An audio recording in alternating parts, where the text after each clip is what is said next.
unknown or forgotten movies. But today, we have a special episode. Before we get into what the show will be about, let me introduce my guest, Cade Kennedy. Hello there, everybody. This is Cade. All right. That's enough clapping. Cade is a sophomore here at Northwestern. We're going to switch back over to me so you don't stare at Cade. He hosts 3 shows for NWTV7's Twitch channel. And those shows are Ranger Guy with... Ranger Room. I'm sorry. Yeah, Andrew Santangelo. Guys Who Stare at Stats. With Connor Gray. And Bottom of the Barrel with yours truly. With some guy. So, I am your host, Joshua Hinton, and let's get this special episode underway. Hold the applause, guys. Hello, Cade. Hello there. How are you? Again, this is Cade. So, as you may know, on this show, I cover unknown or forgotten movies. So, as an introduction to our viewers, what is an obscure movie that you think is worth a watch?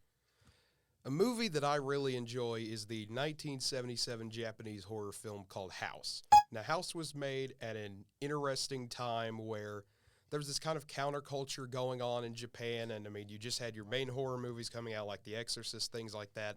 And this movie takes that concept of the old haunted house and twists it on its head a bit, where just the most wild things imaginable. It's not things you would expect. Like, there's a scene where there's a person, they're playing piano, the piano chomps them, basically, but their fingers are still playing the piano. It's a short movie. It gets straight to the point, 10 minutes of build-up, and then it goes. And I think it's a simple kind of movie, but it's a fun, entertaining movie.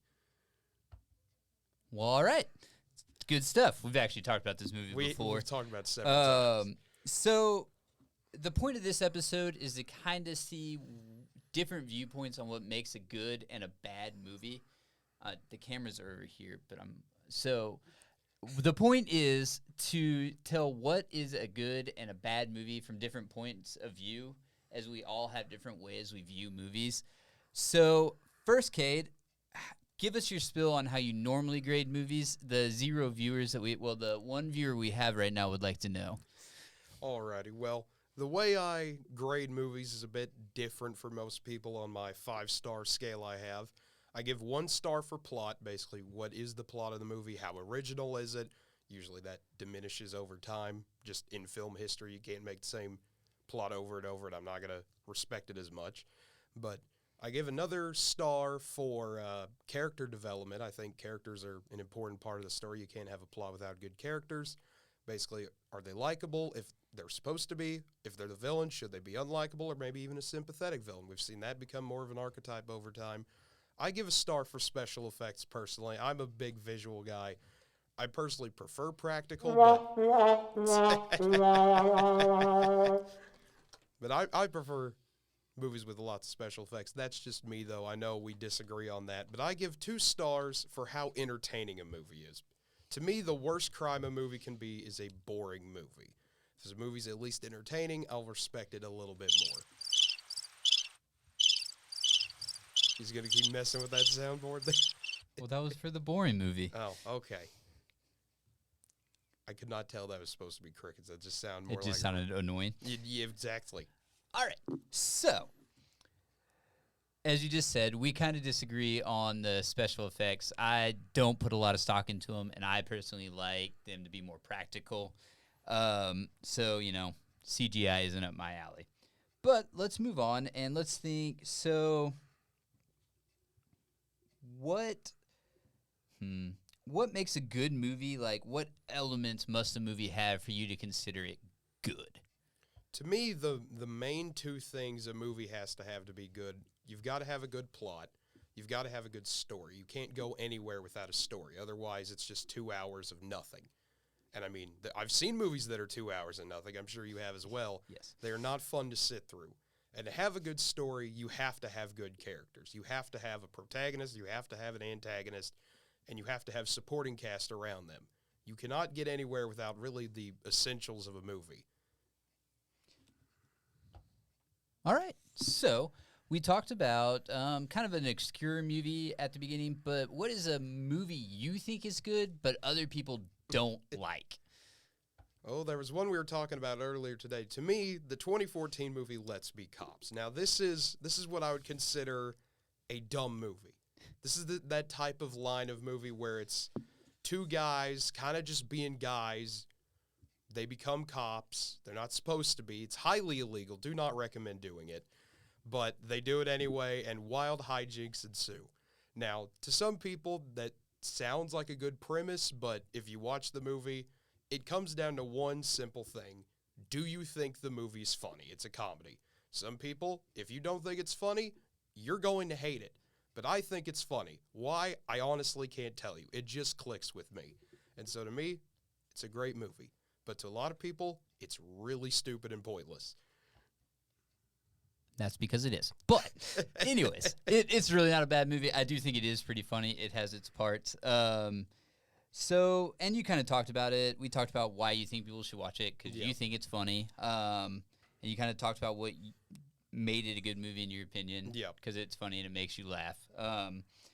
But the question is, what do other people think? We have a soundbite from Lainey Cook, who gives her opinion on what she thinks makes a good movie.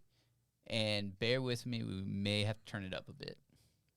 I enjoy watching a movie that actually makes you pay attention to the plot to know what's happening at the end. I like trying to piece together the ending before I get there. I don't always get it right, but it makes me think about it, and that's what makes a good movie to me.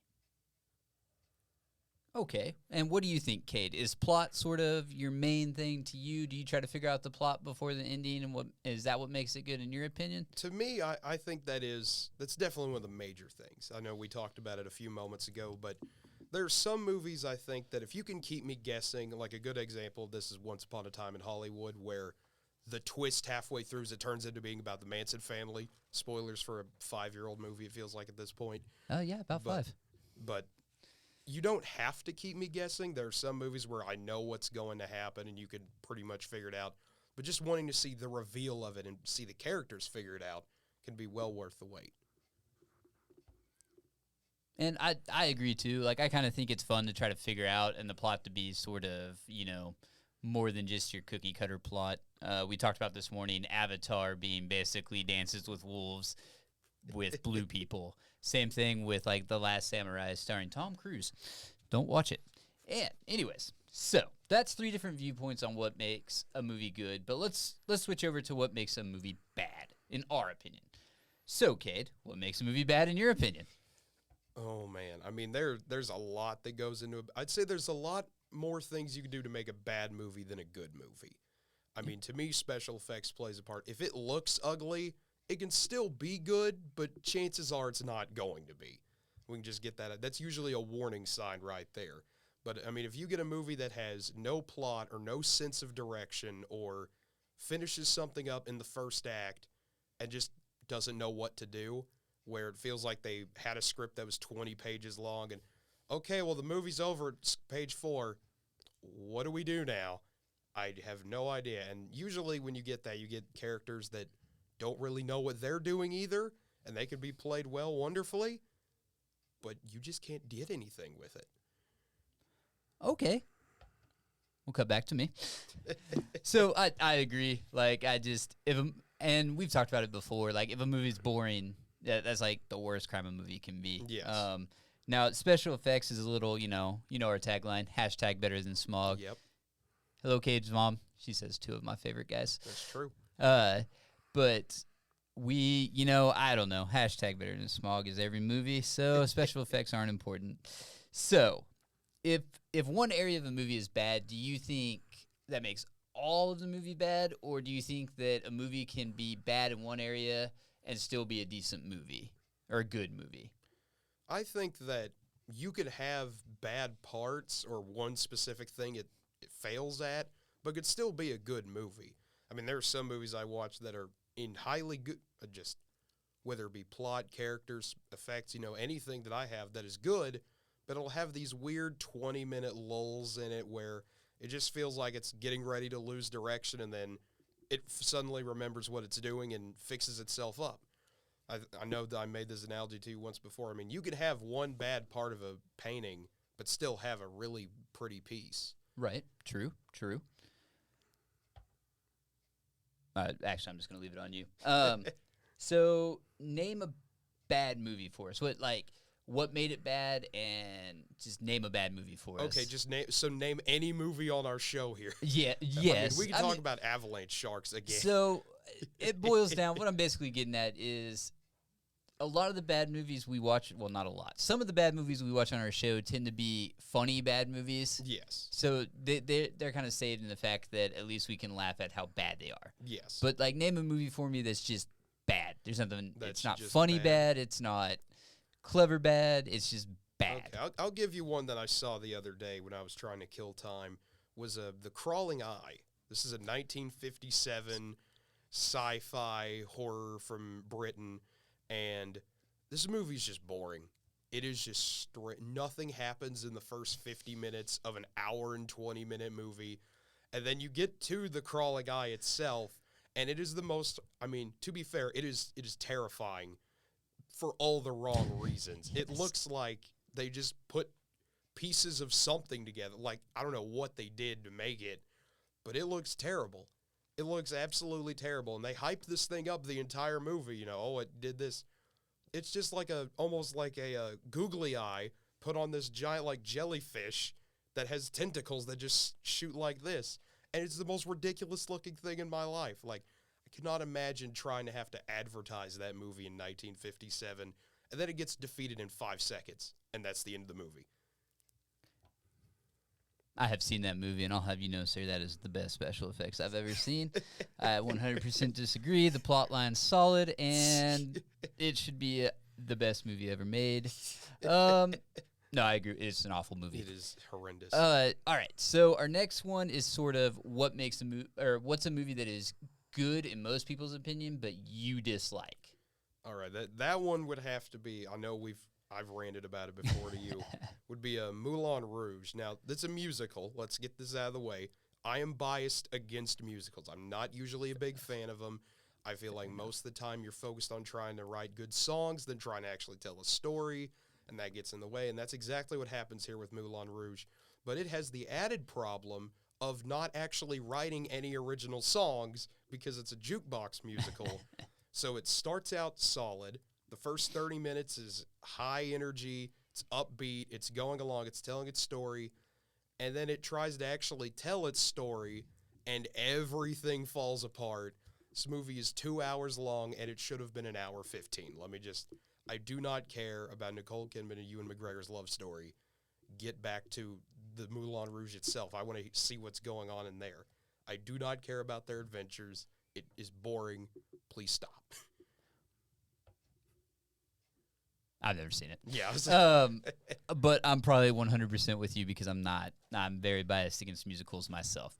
So let's listen to our second soundbite. This is from Benjamin Cleaver. Our producer, shout out Yes, to he's him. our producer. He's over here staring at us in the dark. It's creepy.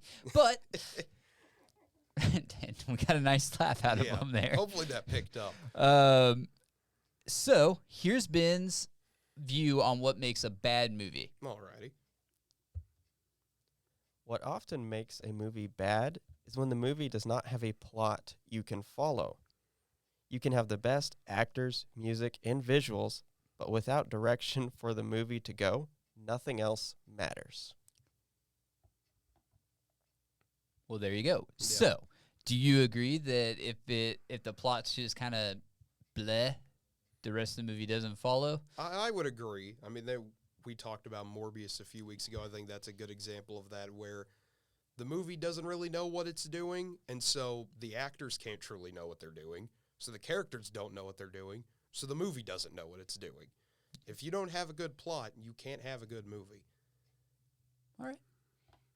I agree, too. I mean, and like you said, we talked about Morbius, where regardless of how good all the actors were in the movie, it didn't matter because the movie went absolutely nowhere, period.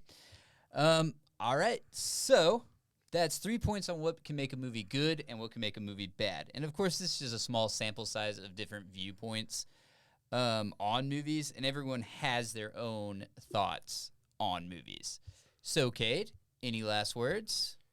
I would The like answer to is no. say, I'm just okay, kidding. Go ahead. okay. Well, I would like to say, tune in tomorrow, 5:30, Friday nights as usual for the Bottom of the Barrel with Joshua Hinton and myself, and it will be a fun time. I don't know what movie we're doing yet. I thought about doing Reptilian. We might do Warning from Space because that's a crazy old Japanese movie. Would also like to say, if you're listening and if you're a big fan of sports, the NBA in general, tune in tonight. We're having our big super show. It's going to be myself, Andrew Santangelo, Connor Gray, J.D. Eddy. We're going to be breaking down the entire NBA playoffs so far, the 2 days of playing games, 4 games already, and it has been a fun time, and we're going to try to break down every single first-round matchup of the NBA playoffs. So stay tuned for that. All right. Well, let's give Kate a round of applause.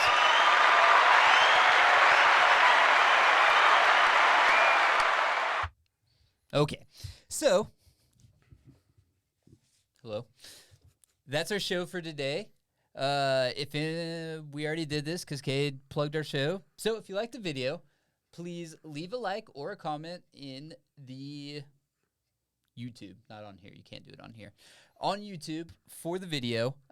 Check out all our other great content from NWTV7 available on Twitch and YouTube. I'm Joshua Hinton.